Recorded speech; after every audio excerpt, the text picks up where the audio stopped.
अस्सलाम वालेकुम। Kaif 8 audit and assurance, आज हम लोगों का लेक्चर नंबर 8 है। बड़ा स्लोली एंड ग्रेजुअली हम चीज़ों को बिल्ड कर रहे हैं ताकि हमारी अंडरस्टैंडिंग बड़ी स्ट्रॉन्ग हो। किसी चीज़ पे हमने कंप्रोमाइज़ नहीं करना। आपने वो चीज़ नहीं सुननी जो आप लोगों को कोई बताएगा भी कि ये चैप्टर इंपॉर्टेंट नहीं है, ये चैप्टर इंपॉर्टेंट नहीं है। लिटरली ऑडिट में हर चैप्टर इंपॉर्टेंट है क्योंकि चीज़ें बहुत ज़्यादा लिंक्ड हैं। और ये अगेन टेलिंग यू, ये ऐसा सब्जेक्ट है जो आप लोगों ने पहले क्योंकि नहीं पढ़ा हुआ ये डिसिप्लिन, तो इसमें मसाइल आ सकते हैं। इसलिए भाई हमें हर एक चीज़ के ऊपर फोकस करना है। ये पहला चैप्टर भी उतना ही इंपॉर्टेंट है जितना कोई और चैप्टर है, क्योंकि जब तक हमें ऑडिट का ही नहीं पता लगेगा, क्वालिफिकेशन डिसक्वालिफिकेशन का पता नहीं लगेगा, बेसिस का नहीं पता आइजाज़ की, तो हम किस तरह आगे लेकर चलेंगे। ठीक है जी। तो काइंडली सिलेक्टिव स्टडी नहीं करनी।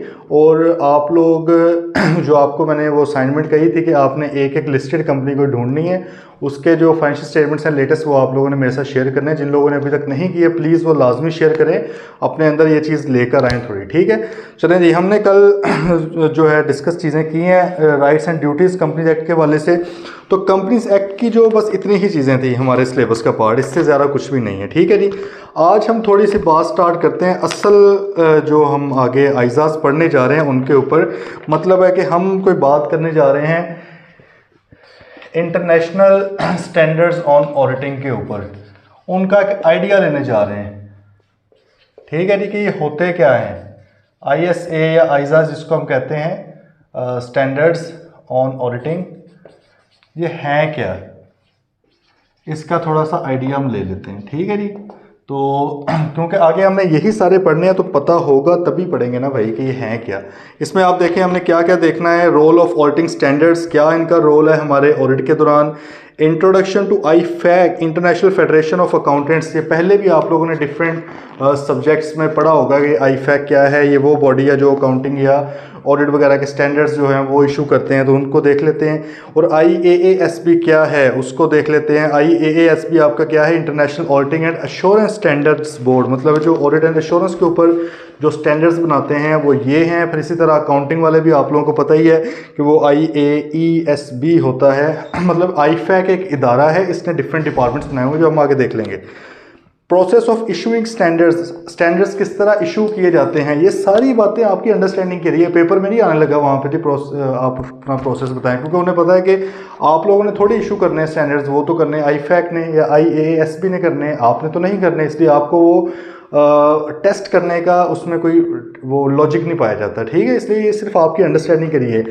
लेकिन अगेन भाई हमने अंडरस्टैंडिंग लेनी है। अंडरस्टैंडिंग लेंगे जब तक समझ नहीं आएगी कि ये चीज़ है क्या, क्यों बनी है, ठीक है, तब तक आप इस चीज़ को कॉन्सेप्चुअली नहीं समझ सकते। जब आप क्यों का जवाब आपके पास आने लग गया और ये अप्रोच आप लोगों ने अपना ली, लिटरली आप दुनिया की कोई भी चीज़ सीख सकते हो। रट्टे के ऊपर रहोगे, रट्टा ज़्यादा देर तक आपका ना तो ड्यूरेबल रहता है और ना ही आपका इंटरेस्ट डेवलप होता है। इंटरेस्ट तब होता है जब आप उसके पीछे लॉजिक सोचते हो, यार ये चीज़ क्यों है। नेक्स्ट आ रही इंटरनेशनल ऑडिटिंग प्रैक्टिस स्टेटमेंट्स, ये भी एक चीज़ है IAPS, इसको भी देख लेते हैं कि ये क्या होते हैं। देन आया था प्रीफेस। प्रीफेस का मतलब होता है जिसको हम कहते हैं दिबाचा, उर्दू में बोलते हैं ना। मतलब है कि ये कोई भी चीज़ है उसके बारे में जो उसका छोटा सा एक कॉन्टेक्स्ट आपको बताया जाता है कि ये चीज़ हम पढ़ने जा रहे हैं, ये है क्या, उसका इंट्रोडक्शन काइंड ऑफ, वो हम थोड़ा सा देखेंगे। ISQC का, auditing review, other assurance standards का। फिर हम यहाँ पर हमारे जो आइजाज़ हैं उनका इंट्रोडक्शन हमारा ख़त्म हो जाएगा। आगे फिर हम प्रॉपर आइजा स्टार्ट कर देंगे, ISA 200, ये इंशाल्लाह हम कल पढ़ेंगे। और फिर स्कोप है of interim and final audit, ये हम बातें कल से करेंगे। इसका मतलब है कि ISA 200 जो है हमारा पहला स्टैंडर्ड है ऑडिटिंग का। 100 सीरीज़ का कोई स्टैंडर्ड नहीं है, मतलब 100, 200, 100, 150, 120, 40 ये है ही नहीं, एग्जिस्ट ही नहीं करते। स्टैंडर्ड स्टार्ट ही ISA 200 से होते हैं। ठीक है। तो 200 जो है ऑब्जेक्टिव ऑफ ऑडिट, ये हम कल से इंशाल्लाह उसको देखेंगे। आज हम आयत तरीफ सबसे पहला हमारा जो है रोल ऑफ ऑडिटिंग स्टैंडर्ड्स, ठीक है जी, कि हमारे जो ऑडिटिंग स्टैंडर्ड्स हैं इनका रोल क्या है। Role of ISAs, international standards on auditing, इनका क्या रोल है। देखिए जी, हमें पता है कि भाई ऑडिट क्या होता है। ऑडिट से मुराद है कि आपने रीज़नेबल अश्योरेंस देनी है, और रीज़नेबल अश्योरेंस का हमें पता है it is a high level of assurance but not the absolute level of assurance. Absolute नहीं है, परफेक्ट अश्योरेंस नहीं है, गारंटी नहीं है कि हम 100% कोई चीज़ चेक करके बता रहे हैं।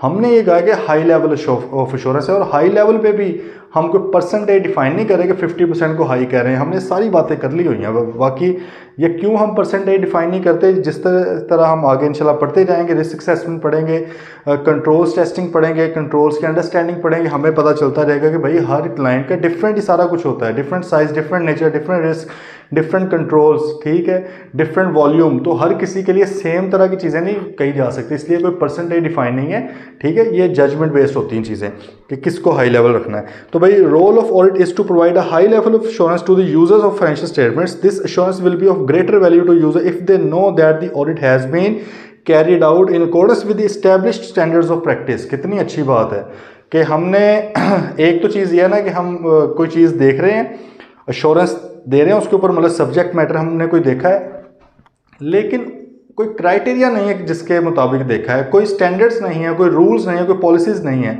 और हमने कहा यार हमने अपने मुताबिक देख लिया बस, ठीक है। दूसरा बंदा आया, उसने कहा मैंने अपने मुताबिक देख लिया। जो यूज़र्स हैं ना, वो उनकी कॉन्फिडेंस नहीं आएगा उनका, क्योंकि यूज़र्स ऑब्वियसली चाहते हैं यार कोई इंटरनेशनली कोई इस्टेब्लिश्ड चीज़ हो, कोई मतलब कोई वेल ऑर्गेनाइज या वेल इस्टेब्लिश्ड कोई प्रोसेस हो, वेल नॉन प्रोसेस हो, प्रोसीजर्स हों जिसके मुताबिक आप काम करें। मतलब है कि अगर मैं एक बंदे को कहूँ कि यार मैंने इंटरनेशनल स्टैंडर्ड्स ऑन ऑडिटिंग के मुताबिक ऑडिट किया है, और एक को कहूँ यार मैंने अपनी नॉलेज के मुताबिक किया, वो कहेगा भाईजान आपकी नॉलेज कितनी होगी, आपकी जितनी एज है, आपका जितना एक्सपीरियंस है उसके हिसाब से। दूसरी तरफ इंटरनेशनल स्टैंडर्ड्स ऑन ऑडिटिंग जिसके ऊपर पूरी की पूरी ऑर्गेनाइजेशन बनी हुई है, वो इसको देख देख कर एक एक चीज़ को सोच सोच कर इतने सालों बाद जाके करते हैं, तो मैं तो उसके ऊपर रिलाई करूंगा ना अगर आपने उसके प्रोसीजर्स को फॉलो किया। बात आई है समझ, इसलिए आइजाज को फॉलो करना ज़रूरी है। दूसरे नंबर पे, in addition if users compare the financial statements of a number of companies, it is important that the user has confidence that consistent auditing standards have been applied। ये बड़ी इंपॉर्टेंट बात है कि एक तरफ हमने फॉर एग्जांपल टेक्सटाइल की ABC company को देखा, फिर हम देखना चाह रहे XYZ, मतलब मैंने इन्वेस्ट करना है ना, लेट्स से उस एंगल से हम बात करें, मैं यूज़र हूँ, मैं पोटेंशियल शेयर होल्डर हूँ, मैं इन्वेस्ट करना चाह रहा हूँ, मैंने कोई 10 कंपनीज उठाई हैं, देख रहा हूँ यार किसके ऊपर मैं रिलाई करूँ, किसकी परफॉर्मेंस अच्छी है, किसकी जो स्टेट ऑफ अफेयर्स है या फाइनेंशियल पोजीशन है वो बेहतर है, किस में जो डिविडेंड मिलने के ज़्यादा चांसेस हैं, शेयर प्राइस बढ़ने के ज़्यादा चांसेस है। अब मैं ये देख रहा हूँ और मैं चाहता हूँ यार मैं वो फाइनेंशियल स्टेटमेंट्स देखूँ जो ऑडिट है, सही है, जिनका ऑडिट हुआ पड़ा है उनको देखूं। फिर मैं ये भी चाहता हूं कि यार क्राइटेरिया भी तो एक हो ना ऑडिट का, अगर किसी का ऑडिट किसी और क्राइटेरिया के मुताबिक, किसी का किसी और के मुताबिक हुआ, तो पहले तो मुझे वो सारे क्राइटेरियाज पढ़ने पड़ेंगे, उनकी अंडरस्टैंडिंग लेनी पड़ेगी। अगर अंडरस्टैंडिंग नहीं भी है, अब पता नहीं भाई हर बंदे ने अपने हिसाब से ऑडिट किया हुआ है, तो बजाय इसके बेहतर नहीं है कि अगर एक ही स्टैंडर्ड के मुताबिक चीज़ें हुई हों, तो मुझे ये पता है कम से कम कि यार इसका भी आइजा के मुताबिक हुआ, इसका भी आइजा, इसका भी आइजा, इसका भी आइजा, 10 की 10 कंपनी का आइजाज के मुताबिक ही हुए हैं, तो फिर इसका मतलब जो इनके अंदर मसाइल आए हैं वो कंसिस्टेंट तो है ना चीज़ें आपस में। बात आ रही है समझ, कंसिस्टेंसी बड़ी इंपॉर्टेंट होती है कि अगर आपका डिफरेंट तरह की चीज़ें हो रही हैं उनको आप कंपेयर ही नहीं कर सकते ना। एप्पल को आप जो है अमरूद के साथ, उसके साथ केले के साथ कंपेयर नहीं कर सकते, एप्पल टू एप्पल कंपैरिजन होता है ना। तो अगर एक चीज़ आइजाज के मुताबिक उसका ऑडिट हुआ, दूसरे भी भाई आइजा के मुताबिक ऑडिट हुआ, फिर ही ऑडिट का फ़ायदा है देखने का, अदरवाइज ऑडिट तो ना देखें, कुछ और उसमें ऑब्वियसली आप देख सकते हैं, ठीक है जी। Then international standards on auditing apply primarily to the external audit. Basically तो एक्सटर्नल ऑडिट के ऊपर अप्लाई होते हैं, ठीक है। However there provisions can also be seen as good practice for relevant area in the work of internal audit. देखें mainly तो असल पर्पस तो इनका एक्सटर्नल ऑडिट ही है। इसमें हम जो भी पढ़ेंगे, एविडेंस कैसे लेना है, इंडिपेंडेंस होती है ऑडिटर की, ठीक है, रिस्क असेसमेंट, कंट्रोल टेस्टिंग, सारा कुछ जो हम पढ़ेंगे ये अप्लाई होता है मेनली प्राइमरीली एक्सटर्नल ऑडिट के ऊपर। लेकिन इसमें से ही गाइडलाइन ली जा सकती है इंटरनल ऑडिट के लिए भी। एक्सटर्नल और इंटरनल का फ़र्क पहले भी थोड़ा डिस्कस हुआ है, बता देता हूँ दोबारा। एक्सटर्नल ऑडिट से मुराद है जी कि स्टैट्यूटरी ऑडिट है, कानून ने कहा हुआ है ऑडिट करवाएं, रीजनेबल एश्योरेंस दें, ठीक है। लेकिन दूसरी तरफ है इंटरनल ऑडिट। इंटरनल से मुराद है कि कंपनी खुद चाह रही है कि यार हम असल में देखना चाहते हैं हमारे मसाइल के, हम खुद चाह रहे हैं, किसी ने हमें नहीं कहा, हम खुद ब खुद अपने तौर पर अपने फैसले के मुताबिक एट आवर ओन डिस्क्रिशन हम ये करना चाह रहे हैं, ठीक है। अच्छा, ये जो मैं वर्ड्स कुछ बोलता हूँ ना, आपको शायद मुश्किल भी लगते हैं और आप कहते हैं दफ़ा करो इस वर्ड को, दफ़ा नहीं करना ये, क्योंकि देखें ये कोई बोलने का ये मतलब नहीं है कि मैं यहाँ पे आप लोगों को शौकी मानूंगी, मुझे बड़ी इंग्लिश आती है, कोई नहीं आती, नॉर्मल ही है, ठीक है। कहने का पर्पज़ ये होता है कि भाई ये वर्ड्स आप यूज़ करें अपने उसके। अब इसमें भी स्टूडेंट्स का कुछ का माइंडसेट, सर लिख दिया करें, यार देखें हर चीज़ नहीं लिखी जा सकती, ठीक है, और हर चीज़ लिखनी चाहिए भी नहीं। अगेन वो बात है, रट्टे नहीं मारने आप लोगों ने। आप खुद मेरे से पूछ लें, मैसेज कर लेंगे, सर वो वर्ड सुना नहीं था, वो हमें बता दें, मैं बता दूंगा। लेकिन वैसे तो आप लोगों को इतनी सेंस होनी चाहिए, समझ आनी चाहिए, क्योंकि आप लोगों ने वर्ड सुने हुए हैं, ठीक है, ऑब्वियसली यूज़ नहीं किया। लेकिन मैं अब चाहता हूँ कि आप यूज़ भी करें। डिस्क्रिशन ऑफ कंपनी से मुराद क्या है कि कंपनी की मर्जी, डिस्क्रिशन की मर्जी वो कहते हैं ना। तो इस तरह के वर्ड्स मैं अक्सर बोलता हूँ, आप प्लीज़ उसको इग्नोर ना किया करें। वो टेक्निकल वर्ड्स होते हैं, मैं जानबूझकर वो वर्ड्स बोलता हूँ ताकि आप लोग कहीं उसको अपने बुक्स के अंदर लिखें। कोरोबोरेशन वर्ड, मैं अभी एक थोड़ा से टाइम के बाद ना 2-4 लेक्चर्स के बाद एक वर्ड बोलना स्टार्ट करूँगा, कोरोबोरेशन, ठीक है। या आपने इसका मतलब भी देख लेना है। इसके आसान सिनोनिम भी मौजूद हैं। कोरोबोरेट का मतलब क्या होता है, 3-4 डिफरेंट चीज़ों का एक दूसरे के साथ मुताबिकत रखना, ठीक है। मतलब अगर मैं कहूँगा सेल्स बढ़ रही है तो लॉजिकली रिसीवेबल भी बढ़ना चाहिए, कोरोबोरेशन है उनकी आपस में, ठीक है। अगर मैं कहूँ कि भाई फाइनेंशियल स्टेटमेंट्स कोई बात करनी है तो मैनेजमेंट को भी उसी के हवाले से उसी तरह का स्टांस देना चाहिए, दैट इज़ कोरोबोरेशन। तो अगर आप डिफरेंट एविडेंस को कंपेयर करते हैं उनकी लिंकेज देखने के लिए, ठीक है, इसको हम क्या बोलते हैं, कोरोबोरेट करना आपस में। तो ये अब वर्ड मैंने आपको लिख कर भी बता दिया, तो ये बहुत ज़्यादा मैं यूज़ करूँगा क्योंकि ये एक टेक्निकल वर्ड है, ऑडिट की लैंग्वेज में बहुत यूज़ होता है। तो जहाँ पर भी आपने लिंकेज की बात करनी है, आपने कहना है कि भाई हम ऑडिटर कोरोबोरेट करेगा इन्फॉर्मेशन को। ऑडिटर ने जो रिसीवेबल का बैलेंस शीट के अंदर लिखा है, इसको कोरोबोरेट करेगा एक्सटर्नल कंफर्मेशन के साथ कि क्या जो पार्टी है, थर्ड पार्टी कस्टमर है, उसने भी हमें यही वाला बैलेंस बताया कि नहीं, दैट इज़ कोरोबोरेशन। बैंक स्टेटमेंट के बैलेंस को हम बैंक कंफर्मेशन के साथ कोरोबोरेट करेंगे। अब ये सिर्फ कंफर्मेशन की हद तक नहीं है ये वर्ड, ये कई स्टूडेंट्स होंगे वो कहेंगे सर ने सिर्फ कंफर्मेशन की एग्जांपल दी थी। तो भाई दिमाग खोलना है हमने, ठीक है, और भी चीज़ों के साथ हो सकता है। मतलब है कि आपके सेल्स हुई है, सेल को इनवॉइस के साथ कोरोबोरेट कर लें, इनवॉइस उसकी देखेंगे, भाई जो इनवॉइस के ऊपर अमाउंट है क्या वही इधर है, ठीक। तो कहने के बराबर दिमाग खोलना है, चीज़ों को एक्सेप्ट करने की अपने अंदर लेकर आएँ। बहुत कंपटीशन, मैं पिछले लेक्चर में भी आप लोगों को बताया था, कंपटीशन बहुत है दुनिया में। हमें थोड़ा सा अपना जो है रिसर्च ओरिएंटेड, रिसर्च तो बहुत दूर की बात है, कम से कम सर्च ओरिएंटेड ही माइंड कर लेना, अपना अप्रोच बनाएं, ठीक है। अच्छा जी, तो अब उसने कहा जी आइजाज जो हैं प्राइमरली तो स्टैट्यूटरी ऑडिट के लिए यूज़ होते हैं, लेकिन इन्हीं की गाइडलाइन के मुताबिक इंटरनल ऑडिट के अंदर भी हेल्प ली जा सकती है। ओके जी, अब नीचे आ गई आईफैक क्या है, IAASB क्या है। आईफैक है जी एक इंटरनेशनल फेडरेशन ऑफ अकाउंटेंट्स, एक दुनिया का इदारा, जैसे UNO यूनाइटेड नेशंस है, इसमें दुनिया के मुख्तलिफ ज़्यादातर ममालिक हैं, इसके मेंबर्स हैं, कुछ नहीं भी हैं, ठीक है। इस तरह दुनिया की और बड़ी ऑर्गेनाइजेशन है, पाकिस्तान एक इस्लामिक ऑर्गेनाइजेशन है OIC, ठीक है, ऑर्गेनाइजेशन ऑफ इस्लामिक कंट्रीज़। इसी तरह OECD है, आपकी OPEC है, ऑयल जो है प्रोड्यूसिंग एक्सपोर्टिंग कंट्रीज़ जो हैं ऑयल वगैरह जो करती हैं उनके, और बेतहाशा हैं इस तरह की ऑर्गेनाइजेशन, ठीक है। हर प्रोफेशन की तकरीबन कोई ना कोई ऑर्गेनाइजेशन है। तो भाई हर प्रोफेशन को उसके अंदर क्वालिटी लाने के लिए, कंसिस्टेंसी लाने के लिए कि भाई पूरी दुनिया में एक जैसी प्रैक्टिसेस हों, कुछ इंटरनेशनल ऑर्गेनाइजेशन हैं। अच्छा, लेकिन क्या हर मुल्क के ऊपर लाजमी है कि इनकी बात माने? भाई लाजमी नहीं है कोई भी, सही है। इनको हम अक्सर कहते हैं सुपरवाइजरी होते हैं। ये सुपरवाइजरी से मुराद क्या है कि आपको एक तो सुपरवाइज कर रहे हैं कि आपकी प्रैक्टिसेस कैसी हैं, और दूसरे नंबर पे आपको गाइड कर सकते हैं, रेकमेंड कर सकते हैं। आप ना माने उनकी बात, लेकिन अगर बात माननी नहीं है तो मेंबर बने क्यों है उसके, ठीक। वो इसीलिए बना जाता है कि भाई इतने ममालिक हैं, हर बंदा अपनी अपनी एक राय लेकर आता है, तो कुछ अच्छा भी निकलता है उसमें से, मोस्टली अच्छी चीज़ें हैं। वरना आप सोचेंगे जो इंटरनेशनल स्टैंडर्ड्स ऑन ऑडिटिंग है, अगर पाकिस्तान ने खुद बनाने होते तो जिस तरह के हमारे, क्योंकि लॉ बनाना पड़ना था ना, कानून बनाना पड़ना था हमें, तो हमारे पार्लियामेंटेरियन माशाल्लाह जाली डिग्रियों वाले, और अब तो पता नहीं क्या क्या जाली वाले आ गए। अब इनसे आप एक्सपेक्ट कर सकते हो, बना सकते हैं। IFRS अगर पाकिस्तानी ने बनाने होते हैं लॉज बेसिकली, ठीक है, पार्लियामेंट के अंदर तो बन पाना था, तो आपके सामने, इसलिए भाई हमें इससे फ़ायदा लेना चाहिए। अच्छा, तो आईफैक है जी एक ग्लोबल ऑर्गेनाइजेशन है, जिसके अंदर उन्होंने लिखा हुआ है कि जी आपके 175 मेंबर्स हैं, सही है, बॉडीज़ हैं जो मेंबर्स हैं। मतलब पाकिस्तान का जो ICAP है वो भी इसका एक मेंबर है। पाकिस्तान में जो ICMAP है, मतलब वो cost and management accountants of Pakistan institute जो है, वो भी इसका मेंबर है। तो एक मुल्क से एक से ज़्यादा मेंबर भी हो सकते हैं, ठीक है, कोई लाजमी नहीं कि एक ही होना है, जिसका भी दिल करता है वो बन सकता है। उनका हाँ कुछ क्राइटेरिया बड़ा सख्त किस्म का, उसको पूरा करते हुए आप मेंबर बन सकते हैं। तो जी कोई आपके 175 मेंबर्स हैं 130 ममालिक के अंदर, तो 3 मिलियन के करीब अकाउंटेंट्स जो हैं वो उनको ये रिप्रेजेंट करते हैं, 3 मिलियन के करीब, ठीक है। आईफैक भाई क्या करता है, आईफैक एक सपोर्ट स्ट्रक्चर प्रोवाइड करता है कि आपने अकाउंटिंग या ऑडिट के स्टैंडर्ड्स, एथिक्स वगैरह के स्टैंडर्ड्स किस तरह बनाने हैं। ये जनरल सी बातें हैं, पेपर में नहीं आने वाली, बस आपको एक आइडिया दे रहा है। उसने कहा आईफैक के 4 बोर्ड्स हैं, 4 इदारे हैं, डिपार्टमेंट्स हैं, अंदर बोर्ड्स बना दी गई, कमेटीज 4 बना दी गई हैं, ठीक है। कौन कौन सी भाई? IAASB international auditing and assurance standards board, एक बोर्ड है जिसका काम क्या है? ऑडिट एंड अश्योरेंस के ऊपर बात करना, उसके मुताबिक स्टैंडर्ड्स वगैरह बनाना। फिर एक आया था IAESB जो है अकाउंटिंग एजुकेशन स्टैंडर्ड बोर्ड, जो IAS होते हैं या जो IFRS हैं ये वाला इदारा बनाता है, ठीक है।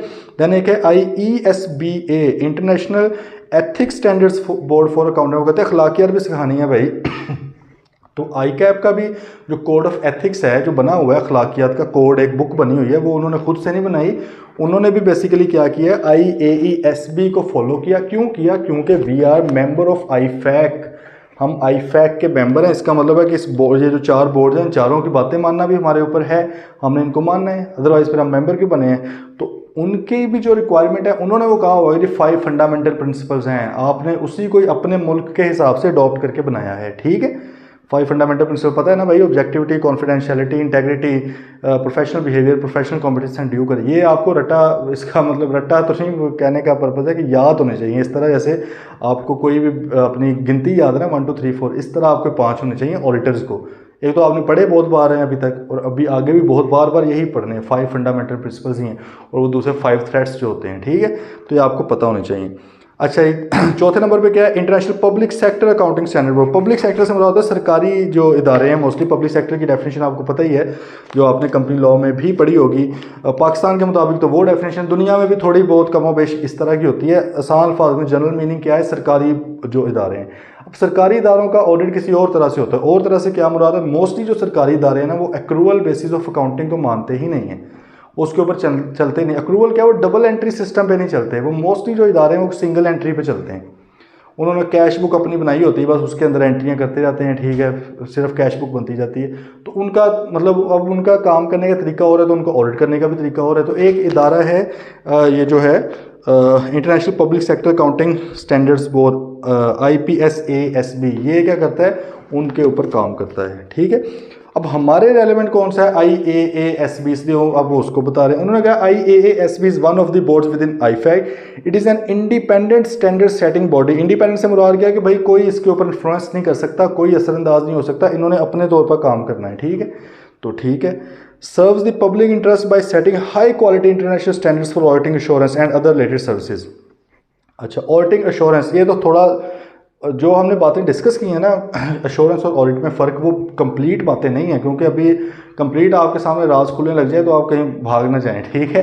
वो CFAP 6 में मजीद आएंगी। लेकिन फिलहाल आपको पता है कि एश्योरेंस से मुराद क्या है? किसी भी चीज़ के ऊपर, किसी भी सब्जेक्ट मैटर के ऊपर एक पार्टी आपको हायर करती है, किसी और पार्टी ने चीज़ बनाई होती है, आप एश्योरेंस प्रोवाइडर हैं, सही एश्योरेंस फर्म है, आप उसके ऊपर किसी सूटेबल क्राइटेरिया के मुताबिक बता देते हैं कि यार ये चीज़ ठीक है, नहीं, एश्योरेंस कहते हैं। हाँ, अगर अब यही एश्योरेंस आपने हाई लेवल की देनी हो, रीजनेबल लेवल की देनी हो, तो हम उसको ऑडिट भी कह देते हैं। लिमिटेड लेवल की देनी हो तो हम उसको रिव्यू भी बोल सकते हैं, रिव्यू भी उसी की एग्जांपल है, ठीक है। अच्छा, लेकिन यहाँ पे एक और बात मैं कर दूं, क्या तमाम रीजनेबल एश्योरेंस को ऑडिट बोलेंगे? नहीं भाई, audit is an example of reasonable assurance, और भी हो सकती हैं, वो हमने नहीं पढ़नी अभी, ठीक है। इस तरह रिव्यू जो है, क्या लिमिटेड एश्योरेंस की सिर्फ एक एग्जाम्पल है रिव्यू? नहीं, और भी हैं, ठीक है, लेकिन हमारे फिलहाल वो पार्ट नहीं है। उधर जाएंगे तो फिर मामला ख़राब भी हो सकता है। अभी CFAP 6 में वो डिटेल में आएंगी चीज़ें, ठीक है जी। तो भाई high quality international standards for auditing भी बनाने हैं, एश्योरेंस के भी बनाने, and related services. Related services में आप फिलहाल ये लिख लें कि इसके ऊपर हम एश्योरेंस नहीं दे रहे होते, लेकिन क्योंकि हम अकाउंटेंट्स हैं, अगर एश्योरेंस या ऑडिट कर रहे होते तो फिर वो पहले वाली में आ गया ना, एंड रिलेटेड क्यों लिखने की जरूरत है? रिलेटेड से मुराद है कि इनके साथ साथ लिंक्ड कुछ और है। मिसाल के तौर पे सॉफ्टवेयर लगाना किसी का, अकाउंटिंग सॉफ्टवेयर, भाई ये ऑडिट भी नहीं है, एश्योरेंस भी नहीं है, लेकिन रिलेटेड तो है ना, अकाउंटिंग का काम कर सकते हैं हम अकाउंटेंट्स। देन आप ये देख लें कि हमें कोई कंपनी हायर करती है, अपॉइंट करती है, वो कहती है कि सर हमें फाइनेंशियल स्टेटमेंट्स बना दें। अब फाइनेंशियल स्टेटमेंट्स बनाना ऑडिट भी नहीं है, एश्योरेंस भी नहीं है। हाँ, उनको देखना वो ऑडिट एश्योरेंस हो सकती है, बनाना तो नहीं है ना। तो बनाना, इसको हम कहते हैं कंपाइलेशन एंगेजमेंट, कि आपने हमें इन्फॉर्मेशन दी, हमने उसको कंपाइल कर दिया, ठीक है, कंपाइलेशन एंगेजमेंट, ये लिख लें। मतलब रिलेटेड सर्विसेज की अगर बात की जाए, ठीक है, रिलेटेड सर्विसेज, तो इसकी एग्जांपल आप ले सकते हैं, जैसे कंपाइलेशन एंगेजमेंट। कोई भी डाटा आपको दिया है, ठीक है, लेजर दे दिया, कहा जी प्रॉफिट एंड लॉस बना दो, कंपाइलेशन एंगेजमेंट है। पूरा ट्रायल बैलेंस दे दिया, कहा कि जी हमें पूरे के पूरे फाइनेंशियल स्टेटमेंट्स बना दो, कंपाइलेशन एंगेजमेंट है। ठीक है, आपको इनकम सिर्फ दी है, इनकम का डाटा दिया, सिर्फ ये कहा यार कि ये इन्वॉइसेस है सारी इनकम बना दें भाई, हमें इनकम का टोटल करके दे रहे हैं, तो ये भी आपकी कंपाइलेशन की। इस तरह कुछ होते हैं एग्रीड अपॉन प्रोसीजर्स। क्या होते हैं जी? Agreed upon procedures. Agreed upon procedure से मुराद क्या है कि भाई अकाउंटिंग के हवाले से, क्या इसके स्पेलिंग, अकाउंटिंग के हवाले से किसी क्लाइंट ने आपको एक इंगेजमेंट प्रोवाइड किया, मतलब एक आपके साथ काम स्टार्ट करना चाह रहा है, लेकिन उसने कहा यार काम आपने वो करना है जो मैं कह रहा हूँ। अब इसमें आपने ये नहीं कहना वो मैं गलत काम भी करवा सकता, गलत तो ऑब्वियसली नहीं, लीगल कोई काम, लेकिन वो कहे यार मैं आपको तरीकाकार बताता हूँ, ये 5 चीज़ें बस चेक करनी है, इसके अलावा नहीं मैंने देखनी। अब अगर वो हमें कह रहा है, फॉर एग्जांपल मैं चलो एग्जांपल लेता हूँ, हम लोगों ने एक असाइनमेंट की थी ड्यूरिंग आर्टिकल्स। वो असाइनमेंट ये थी कि आपने हॉस्पिटल्स में जाना है पूरे पंजाब के, THQ DHQ जो हैं, मतलब डिफरेंट लोगों को डिफरेंट असाइन हो गए। मेरे पास भी कोई आई बिलीव 25-30 थे, पता नहीं है ज़्यादा थे। तो हमें कुछ क्राइटेरिया दे दिया गया हुकूमत की तरफ से, हुकूमत के साथ मतलब हमारी फर्म की वो असाइनमेंट थी। उन्होंने कहा कि भाई आपने ये लेट्स से आसान के 5 चीज़ें आपने देखनी है। 5 क्या है? फॉर एग्जांपल एक आपने चीज़ देख लेनी, क्या उधर मेंटेनेंस हो रही है चीज़ों की। हमें एक एप्लीकेशन, मोबाइल एप्लीकेशन बना दी, उसमें स्कोर होता रहा, ये इतनी चीज़ें ख़राब हैं, ये सफाई वगैरह देख लेनी है, क्या उधर बेहतर है।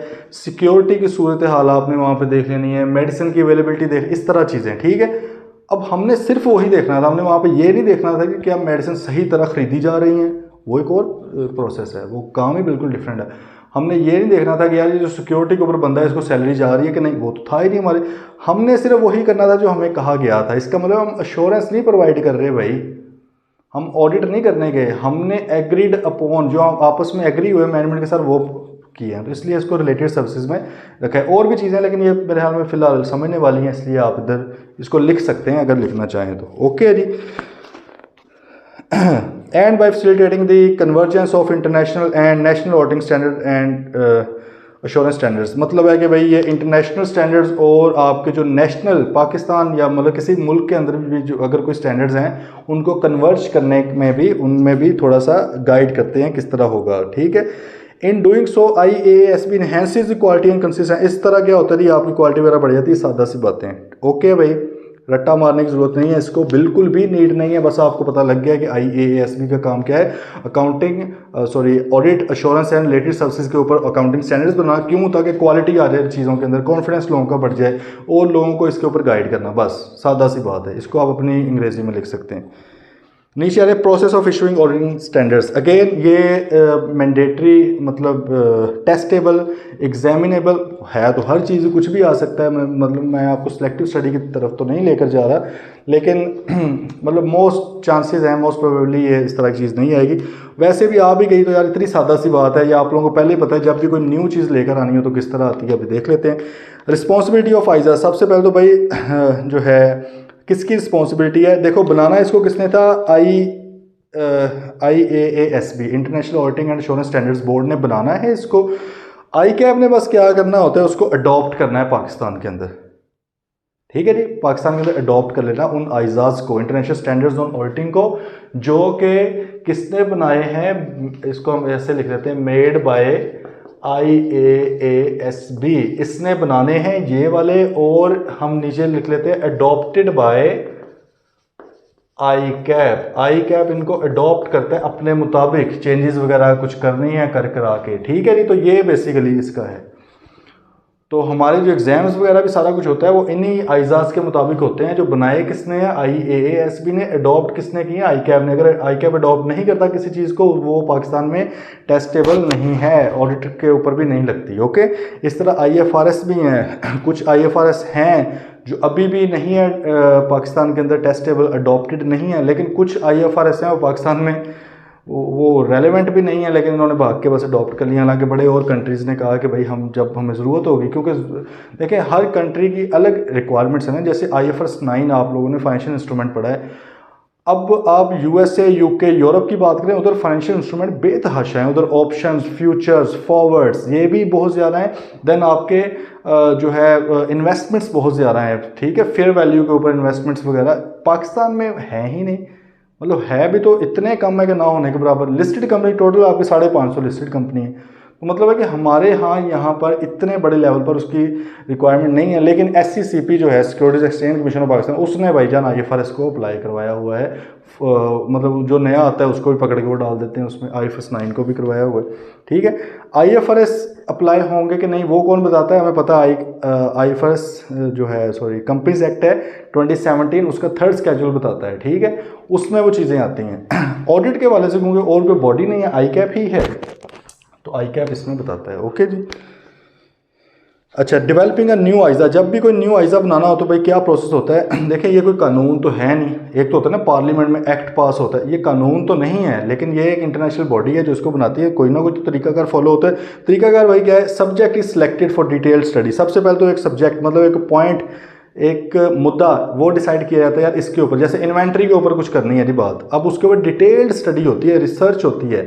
ये वहाँ पर सिर्फ चार्टर्ड अकाउंटेंट्स नहीं बैठे होते, वहाँ पे PhD बैठे होते हैं, PhD जिनका कोई इतना बड़ा बड़ा एक्सपीरियंस है रिसर्च का। क्योंकि देखें, हम लोग जो पढ़ रहे होते हैं, हम चीज़ की एप्लीकेशन को पढ़ रहे हैं, हम इसकी रिसर्च को, इसकी डेवलपमेंट को नहीं पढ़ रहे हैं। बात आई समझ। मतलब है कि अगर हमारी जो अप्रोच है, हमारी तो यही ना कि हमें बनी बनाई चीज़ दे रही है कि हम उसको सिर्फ अप्लाई कर रहे हैं अपने नॉलेज को, प्रैक्टिकली भी और एग्जाम्स लेवल पर भी, लेकिन ये बनते किस तरह हैं वो हम लोग नहीं बना रहे उसको। वो IASB में चार्टर्ड अकाउंटेंट्स भी हैं दुनिया से, ठीक है, पाकिस्तान से भी चले जाते हैं, लेकिन मेन जो है रिसर्च का काम है ना, स्टडी करना डिटेल्ड कि भाई ये क्यों ज़रूरत है भी ज़रूरत है या नहीं, ये सारा कुछ। तो सबसे पहले क्या होता है, कोई सब्जेक्ट होता है कि किसके ऊपर बात करनी है, फिर वो उस पर स्टडी होती है।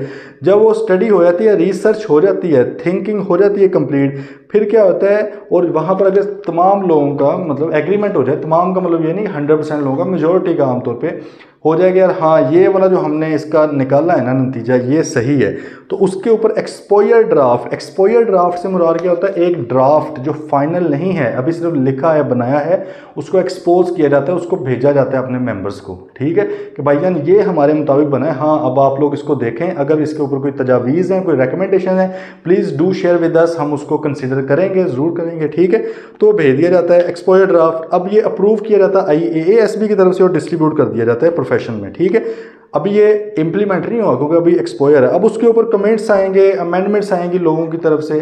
लोग कौन है, उनके मेंबर्स जो। ठीक है, जब कोई इसी तरह स्टैंडर्ड नया आता है ऑडिट का, तो ICAP भी क्योंकि मेंबर है, ICAP को भी आता है। अब ICAP फिर आगे अपने मेंबर्स को, अपने मतलब चार्टर्ड अकाउंटेंट्स को भेजता है। जैसे इन्होंने कहा है ना कि भाई 3 मिलियन कोई चार्टर्ड अकाउंटेंट्स हैं इनके पास, ज़रूरी नहीं सिर्फ chartered accountants, cost management accountants भी आ जाते हैं, इस तरह और बॉडीज़ भी हैं।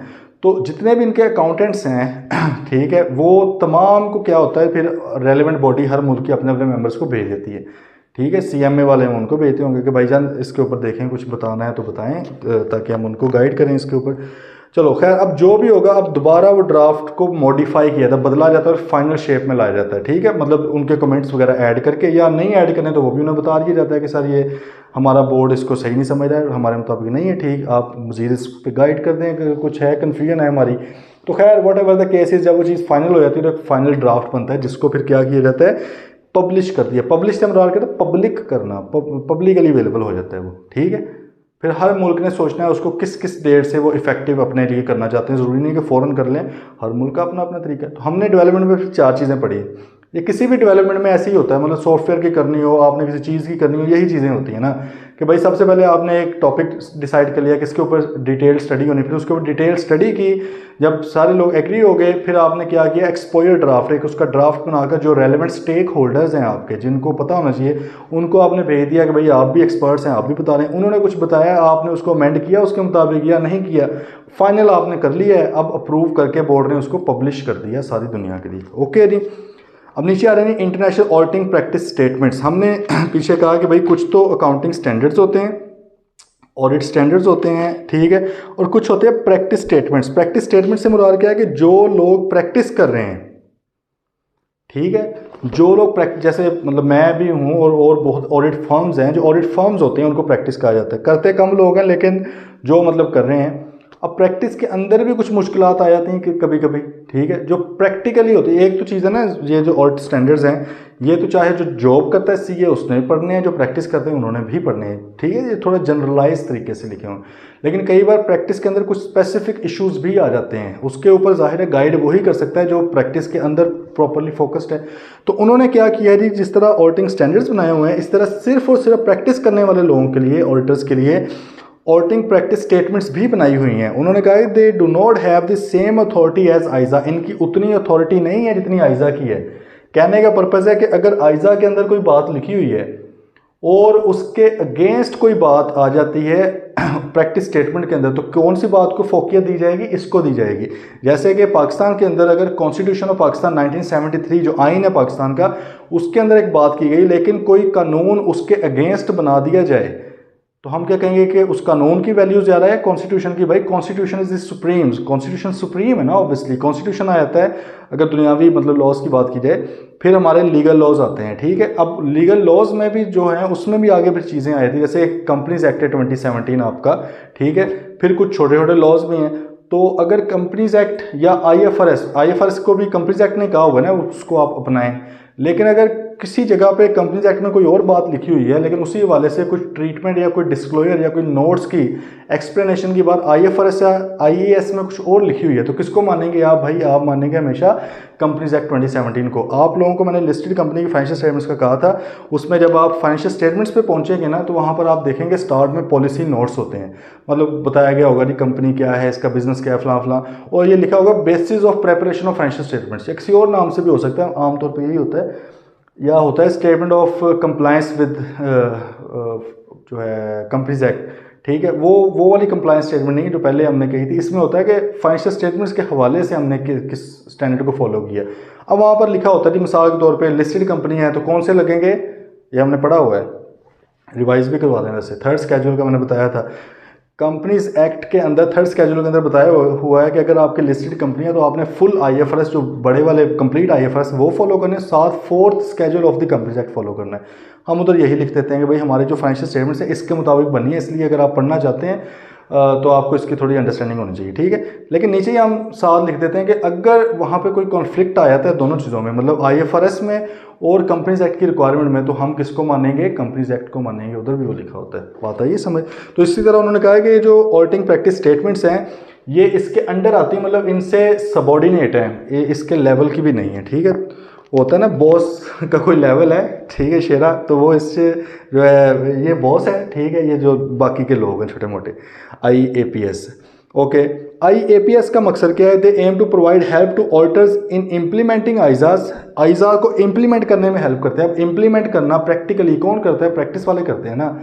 जॉब के ऊपर तो आपने आइजा का ख़त्म हो गया, अगर आप जॉब करने चले गए हैं ठीक है, वहाँ पे मतलब आप फाइनेंस मैनेजर लग गए हैं, CFO लग गए हैं, या अकाउंट्स मैनेजर लग गए हैं, वहाँ पे आपने क्या करना है? इनका तो नहीं है काम, वहाँ पे तो आप IFRS वगैरह को अप्लाई कर रहे होगे। कुछ लोग टैक्स में चले जाते हैं, वो टैक्स के ऑर्डिनेंस वगैरह को, लॉस को अप्लाई करेंगे। आइजा को तो अप्लाई प्रैक्टिकली कौन करेगा? जो प्रैक्टिस के अंदर है बंदा, ठीक है, तो उनकी भी हेल्प करते हैं ये। Then promote good auditing practice in general, और इसी तरह मतलब अच्छी प्रैक्टिसेस हों, क्वालिटी की प्रैक्टिसेस हों, उनको प्रमोट करने के लिए इसके अंदर चीज़ें डिटेल में होती हैं। बात आ गई है समझ भाई? अब नीचे आ रही थी preface to international standards on quality control, उनके बारे में बताने लगा है वो आपको, ये कब आपने अप्लाई करने हैं, ठीक है जी। 4 तो हमें पता लग गए हैं, ये जो हमने इंटरनेशनल, अच्छा ये IAASB की बात होने लगी है, ठीक है। किसकी बात हो रही है भाई? IAASB जो है एक इदारा है, वो कौन कौन से बनाते हैं? हमने वहाँ पर क्या कहा था कि वो ऑडिटिंग के ऊपर भी स्टैंडर्ड्स बनाता है, वो एश्योरेंस के ऊपर भी बनाता है, वो रिलेटेड सर्विसेज के ऊपर भी बनाता है। तो अब ये बताने लगा कि भाई हम जो है 5 तरह के स्टैंडर्ड्स बनाते हैं भाईजान। पहला स्टैंडर्ड है इंटरनेशनल स्टैंडर्ड्स ऑन ऑडिटिंग, ये कब अप्लाई होने हैं? ये अप्लाई होंगे इन audit of historical financial statement. Historical से मुराद हमने पहले डिस्कस कर लिया हुआ है, याद है, याद रखना है आप लोगों ने। हिस्टोरिकल से मुराद क्या है कि भाई ऑडिट जो होता है हिस्टोरिकल है, कि पिछली चीज़, मतलब है कि हमने लिखा थी एज एट 30 जून 2023 फाइनेंशियल स्टेटमेंट्स बनी हुई हैं, बैलेंस शीट है, स्टेटमेंट ऑफ फाइनेंशियल पोजीशन क्या बनी है? एज एट 30 जून 2023। अब इसका ऑडिट इसके बाद ही होगा ना, पहले तो नहीं होने लगा। तो इसका मतलब जो इन्फॉर्मेशन हमारे पास अवेलेबल है that is historical. Historical financial information.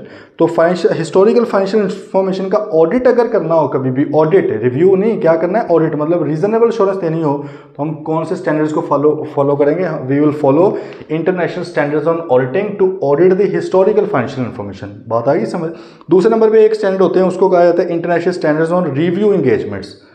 कहता है भाई ये कब अप्लाई होंगे? तो भाईजान अगर हमने हिस्टोरिकल इन्फॉर्मेशन का रिव्यू करना हो, मतलब लिमिटेड एश्योरेंस देनी हो उनके ऊपर, ठीक है, फाइनेंशियल स्टेटमेंट्स के ऊपर वो स्टैट्यूटरी ऑडिट नहीं है, हमने लिमिटेड एश्योरेंस प्रोवाइड करनी है, तो हम क्या करेंगे? हम ISRE को फॉलो करेंगे, ठीक है।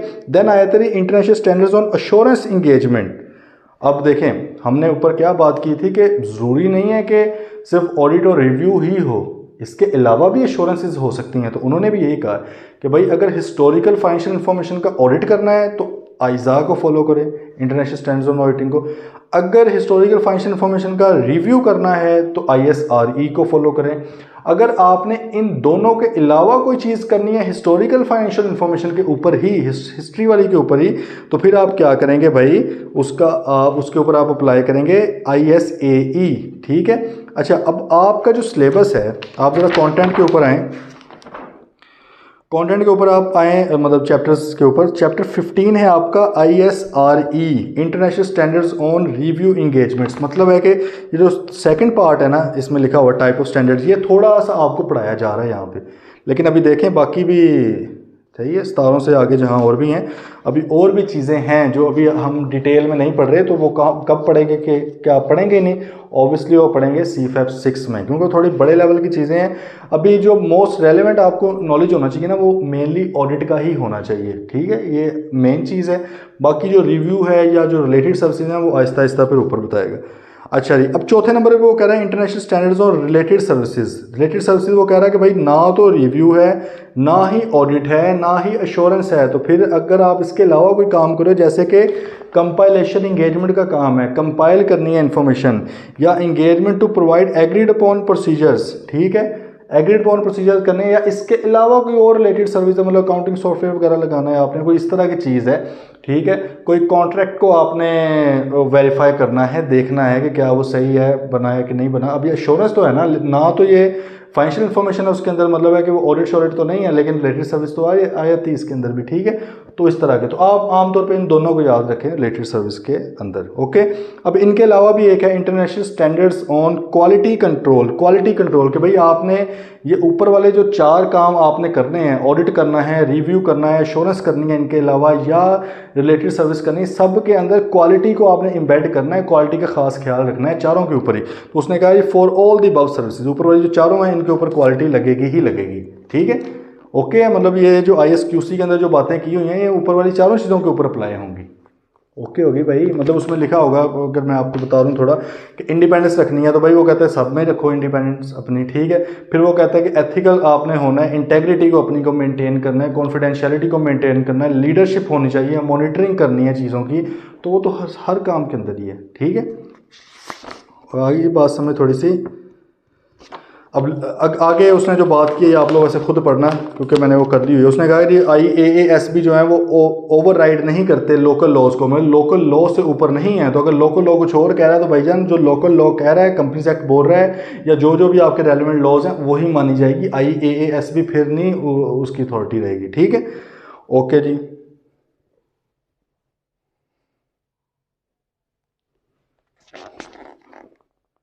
अच्छा, इसलिए उसने कह दिया कि the professional accountant should not state that he has complied with all IASB standards unless he has fully complied. हम अपनी ऑडिट रिपोर्ट के अंदर तब तक ये नहीं लिखेंगे कि भाई हमने तमाम स्टैंडर्ड्स को फॉलो किया, जब तक हमने असल में ना किया हो। क्योंकि देखिए जनरल पब्लिक तो यही समझेगी ना कि भाईजान इसने लगता है सबको फॉलो कर दिया है।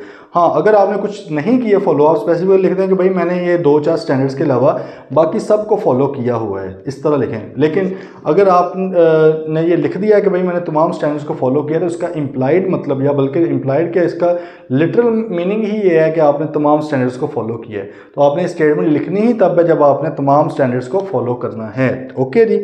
ये जनरल सी खैर बात है। अब आ गई थी इंटरनेशनल स्टैंडर्ड्स ऑन ऑडिटिंग के ऊपर बात, कि ये किस तरह, हम ISA 200 तो खैर कल से पढ़ेंगे, पहला स्टैंडर्ड। लेकिन वो कह रहा है कि जी ये कुछ चीज़ें हैं जो होती हैं इन चीज़ों के अंदर, ठीक है। जैसे कि इंटरनेशनल स्टैंडर्ड्स ऑन ऑडिटिंग, ये आप लोगों को मैं भेज भी रहा हूँ आज ही, ये आप लोगों ने देखना है, 200 वाले भेजूंगा वैसे, ठीक है। अच्छा, जो स्टैंडर्ड्स हैं हमने सारे का सारा नहीं पढ़ना यहाँ पे अगेन, क्योंकि एक तो आप लोग पहली बार ही ऑडिट पढ़ रहे हैं, तो आपको सारी इन्फॉर्मेशन दे के उसने वो नहीं करना, ओवरवेलम नहीं करना कि आप घबरा के भाजी जाओगे यार एक ही हो गया ऑडिट कितों आ गए ना। थोड़ा सा इधर बताया जा रहा है, मोस्टली आपको CFAP 6 में बताया जाएगा, जो ज़्यादा प्रैक्टिकल चीज़ें हैं उधर होंगी। तो इसलिए मैं आपके साथ जो स्टैंडर्ड भेजूंगा वो सारे का सारा ये आइज़ा 200 नहीं है। देखें ना यहाँ पे आइज़ा 200 मुश्किल से आपका 1.5 पेज के ऊपर उसने बनाया हुआ है, जबकि उधर आप देखेंगे अच्छा भला है। लेकिन सिर्फ आपने उधर आइडिया लेना है कि ये जो बातें कर रहा है क्या उधर उसी तरह की बातें हैं, ठीक है। जैसे उसने कहा कि भाई आपका हर जो स्टैंडर्ड होगा 200 है, 210 है, 220 है, 230, 240, 250 वट एवर, आगे फिर 300 सीरीज़ है, 400 है, 500 है, 600 है, 700 है, 800 भी है। 800 आपके सिलेबस में नहीं है वैसे, ठीक है। तो ये जो चीज़ें हैं, ये स्टैंडर्ड्स का एक फॉर्मेट होता है ना, जैसे आपने शायद आपने IFRS देखे हो, वैसे देखने तो चाहिए आपको लाजमी। IFRS जो होते हैं या IAS जो होते हैं, उनका भी एक होता है कि उसमें ना हर स्टैंडर्ड में 3 चीज़ें लाजमी होती हैं। मतलब है कि आपकी एक इनिशियल रिकग्निशन आपको बताता है, इनिशियली आपने किस तरह रिकग्नाइज करना है इन्वेंटरी को, PP को, इंटेंजिबल्स को, इस तरह आपकी दूसरी चीज़ें। फिर वो कहते हैं सब्सिक्वेंट मेजरमेंट इसकी किस तरह हुई, और फिर वो आपको तीसरी नंबर पे क्या बताता है, डिस्क्लोजर, उसके रेलेवेंट डिस्क्लोजर। ये लाजमी है ना, ये हर स्टैंडर्ड के अंदर मौजूद है। तो इधर भी भाई कुछ चीज़ें हर स्टैंडर्ड के अंदर मौजूद है, जैसे कि इंट्रोडक्शन। हर स्टैंडर्ड जब स्टार्ट होगा पहले उसका इंट्रोडक्शन दिया जाएगा, ये स्टैंडर्ड है क्या। फिर आगे ऑब्जेक्टिव्स, इस स्टैंडर्ड के क्या ऑब्जेक्टिव्स हैं, क्या मकासद हैं, क्यों बनाया गया। आइज़ा 200 जैसे overall objective of independent auditor, ये तो इसके अंदर ओवरऑल ऑब्जेक्टिव बता रहे हैं, तो इसके अंदर बताएगा भाई क्या ऑब्जेक्टिव है हमारा। इसी तरह आइज़ा 230 आप पढ़ेंगे ऑडिट डॉक्यूमेंटेशन, वो मकसद अपना बताएगा। पहले तो इंट्रोडक्शन बताएगा कि यार ये डॉक्यूमेंटेशन के हवाले से, फिर मकसद बताएगा कि क्यों बनाने की ज़रूरत पेश आ गई इसकी, ठीक है, क्या मकसद अचीव करना चाह रहे। फिर डेफिनेशन इफ़ नेसेसरी, अगर उसके अंदर कोई नई इन्फॉर्मेशन, कोई नई डेफिनेशन है, कोई नई टर्मिनोलॉजी है, तो वो डेफिनेशन भी आ जाती हैं, ठीक है, वो भी आपको, ताकि आपको पढ़ने में आसानी हो ना। फिर requirements which are shown by the word shall and are to be applied as relevant to the audit। फिर रिक्वायरमेंट्स आती हैं shall वर्ड के साथ, ऑडिटर shall do it। इसका मतलब है कि भाई ये आपने लाजमी ये काम करना है। अगर आप ये काम नहीं कर रहे तो आप अपनी ऑडिट रिपोर्ट के अंदर लिख नहीं सकते कि मैंने ऑडिट स्टैंडर्ड्स को फॉलो किया है, क्योंकि आप तो कर ही नहीं रहे। तो shall के साथ आता है वो वर्ड, ठीक है। ये रिक्वायरमेंट्स है मेन। फिर कुछ होते हैं एप्लीकेशन एंड एक्सप्लेनेटरी मटेरियल, इसको आप लिख लें A पैराग्राफ्स, इसको हम A पैराग्राफ कहते हैं, ठीक है। एप्लीकेशन के होते हैं, मतलब जो डिटेल में आगे एग्जांपल देने के लिए बताई होती है ना। तो फॉर एग्जांपल पहले जो हर किसी को ना पैराग्राफ नंबर दिया होता है, ये जो रिक्वायरमेंट्स हैं इनको भी होगा 1 2 3 4 5 इस तरह। फिर आगे जाके एक्सप्लेनेटरी एप्लीकेशन पैराग्राफ आते हैं, उनको होगा जी 1A 1 2, उधर रेफरेंस भी दिया होता है ये कौन से पैराग्राफ से, मतलब कि रिक्वायरमेंट वाले कौन से पैराग्राफ से रिलेट कर रहा है। ये आप लोगों ने, मैं बातें बता रहा हूँ, ये आपने देखनी है। स्टैंडर्ड्स पहले खोलेंगे, छोड़ दें उसको, आपने समझने नहीं बैठ जाना कि वो क्या है, वो जितना इतना समझाना है वो मैं आपको समझाऊंगा। लेकिन आपने एक अंडरस्टैंडिंग लेनी है कि बनाया किस तरह जाता है, ड्राफ्ट या लिखा किस तरह जाता है, और ये आप खुद ढूंढ भी वैसे सकते हो। ये पहले वाला मैं आपको दे दूँगा, ठीक है, लेकिन आइंदा आपने ढूंढना है। सिंपल है, गूगल पे जाएं, आइज़ा 200 लिख दें, आइज़ा 300, जो भी चाहिए वो आपको उसका शॉर्ट फॉर्म में PDF ही निकल के आ जाता है। पूरे के पूरे स्टैंडर्ड भी मिल जाते हैं वैसे इकट्ठे ही। खैर, तो रिक्वायरमेंट आ गई, और फिर एप्लीकेशन गाइडेंस के लिए कोई एप्लीकेशन भी उसकी बता दी जाती है, ठीक है। ये 5 चीज़ें भाई हर आइज़ा के अंदर मौजूद है। नीचे बात आ गई थी ISQC की। उसने कहा कि भाई ISQC apply to all services carried out under the IAASB engagement standard. भाई वही पीछे बात, IAASB ने जो जो स्टैंडर्ड्स बनाने हैं, मतलब है कि ऑडिटिंग स्टैंडर्ड, रिव्यू स्टैंडर्ड्स, आपके अदर एश्योरेंस इंगेजमेंट के स्टैंडर्ड्स, फिर रिलेटेड सर्विसेज के स्टैंडर्ड्स, सब के ऊपर ही कंट्रोल अप्लाई होने हैं, क्वालिटी अप्लाई होनी है, तो आपने उसको देख लेना है। देन अदर इंटरनेशनल स्टैंडर्ड्स में वो बता रहा है वही ISRE, ISAE, ISRS। तो इसके अंदर क्या होता है, basic principle and essential procedures होते हैं, ठीक है, कि बेसिक क्या क्यों बनाया गया है स्टैंडर्ड, ठीक। क्योंकि देखें ये जो है ना रिव्यू इंगेजमेंट्स या अदर एश्योरेंस इंगेजमेंट या रिलेटेड सर्विसेज, इनमें बहुत सी चीज़ें हैं जो इसके अंदर लिखी होंगी वो अप्लाई होती हैं। ये नहीं है कि इसकी सारी चीज़ें उधर अप्लाई होती हैं, नहीं, क्योंकि इसका स्कोप ही डिफरेंट है, उसका बिल्कुल डिफरेंट। लेकिन इसमें से कई चीज़ें होती हैं जो उधर अप्लाई होती हैं, लेकिन उसके अलावा एडिशनल भी कुछ चीज़ें हैं, तो वहाँ पर उनके प्रिंसिपल्स लिखे जाते हैं। प्रिंसिपल और रूल का आपको फ़र्क पता है क्लियरली। रूल का मतलब क्या होता है कि लॉ लिख दिया गया, यार सिर्फ ये काम नहीं आपने करने, उसके अलावा आप जो मर्जी करते हैं आपको पकड़ ही नहीं सकता कोई, ठीक है। प्रिंसिपल का मतलब क्या होता है, बेसिक उसूल, बुनियादी उसूल बता दिया जाता है कि यार ये उसूल ये है कि आपने बेईमानी नहीं करनी, अब जिस भी तरह से होती है बस आपने नहीं करनी। लेकिन अगर आपको कह रही है आपने चोरी नहीं करनी, आप चोरी नहीं करेंगे, आप फ्रॉड कर लेंगे, आप कहेंगे साबित करके दिखाएं मैंने चोरी की है। बात आ रही समझ, आप कुछ और कर लेंगे, डकैती कर लेंगे, आप कहेंगे चोरी कुछ और है डकैती कुछ और है, ठीक है। आप किसी का मतलब किसी को कत्ल कर देंगे, ठीक है। लेकिन अगर यही कहा जाए कि आपने कोई बेईमानी नहीं करनी, या आपको कहा जाए कि आपने महज़ब शहरी बनना है, तो महज़ब शहरी के अंदर सारी चीज़ें आ जाती हैं। क्लियर, इसको प्रिंसिपल बोलते हैं। तो भाई यहाँ पर भी आपको प्रिंसिपल्स भी बता दिए जाएंगे एंड रिलेटेड गाइडेंस, और इसी के बारे से कोई गाइडेंस वगैरह भी है। The basic principles and procedure must be followed, मतलब है कि देखें आइज़ा के अंदर वो बेसिक प्रिंसिपल की लफ्ज़ नहीं यूज़ करा, वर्ड नहीं यूज़ करा, वहाँ पे वो रिक्वायरमेंट कह रहा है इसको, ठीक है, कि आपने लाजमी करना है। यहाँ पे वो कह रहा है बेसिक प्रिंसिपल्स हैं, करने के तरीके का डिफरेंट हो सकते हैं आपके, लेकिन प्रिंसिपल्स और प्रोसीजर उसको आपने फॉलो लाजमी करना है। इन एक्सेप्शनल सर्कमस्टांस, कई बार होता है कि भाई कुछ चीज़ नहीं फॉलो कर सकते, आपको लगता है कि यार ये फ़लाँ चीज़ मैंने नहीं फॉलो करनी, तो in these circumstances the auditor must be prepare to justify the departure. भैया आपने बताना ज़रूर है कि मैं क्यों इसको नहीं फॉलो कर रहा है इस रिक्वायरमेंट को, ठीक है। वैसे तो उसने कहा कि आपको करनी चाहिए तमाम की तमाम, लेकिन हो सकता है कोई सिचुएशन बन जाए कि आप किसी चीज़ को ना फॉलो कर सकें। अभी मैं एग्जांपल इसलिए नहीं दे रहा क्योंकि हमें पता नहीं है ना, हमने अभी पढ़ा नहीं है इसको, तो जब हम पढ़ेंगे इंशाल्लाह साथ साथ उसकी चीज़ें भी आ जाएंगी। तो ये आज का जो लेक्चर था ये बेसिकली बस अंडरस्टैंडिंग का था कि IFAC क्या है, IAASB क्या है, स्टैंडर्ड्स बनते किस तरह हैं, ठीक है, इसके हवाले से ये चीज़ें थी। बाकी इंशाल्लाह कल जो है आइज़ा 200 पढ़ लेंगे, और साथ ही advantages and limitations of statutory audits ये भी पढ़ के चैप्टर आपका एंड हो जाएगा। उसके बाद इंशाल्लाह प्रैक्टिस इसकी करेंगे अगले लेक्चर, उससे अगले लेक्चर में, ठीक है। तो सही है जी, फिर मिलते हैं कल। टिल देन टेक केयर, अल्लाह हाफिज़।